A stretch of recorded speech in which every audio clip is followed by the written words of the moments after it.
केंद्र सरकार ने टैरिफ रेट कोटा के तहत इंपोर्ट होने वाले क्रूड सोयाबीन तेल और क्रूड सूरजमुखी तेल पर आयात शुल्क हटा दिया है। आयात शुल्क में ये छूट 30 जून तक लागू रहेगी, लेकिन सरकार ने यह शुल्क ऐसे समय में हटाया है जब देश के कई तिलहन का समर्थन मूल्य से नीचे चल रहा है जो भाव है। हालांकि इस साल अल नीनो की आशंका है, उस वजह से मानसून सीजन में बरसात प्रभावित होगी, जिसका असर तिलहन के उत्पादन पर दिख सकता है। शायद इसी वजह से ये मांग की जा रही है। सर, सरकार ने ऐसा क्यों किया?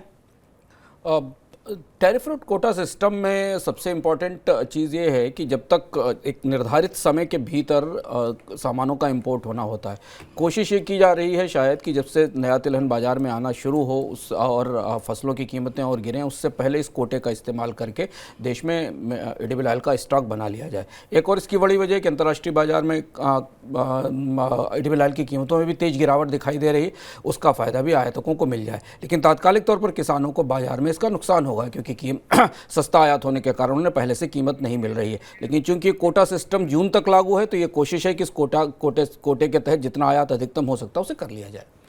दलहन और अनाज कारोबारियों के संगठन आईपीजीए ने सरकार से पीले मटर के आयात पर छूट देने की मांग की है। देश में फिलहाल पीले मटर का आयात कई तरह का शुल्क है, जिस वजह से आयात होने वाला मटर की जो कीमत है वो घरेलू स्तर पर चने की कीमतों से ज़्यादा रहती है। लेकिन उद्योग का मानना है कि इस साल अल नीनो की आशंका से खरीफ दलहन का उत्पादन प्रभावित हो सकता है। ऐसी स्थिति में सरकार को मटर आयात पर छूट देनी चाहिए।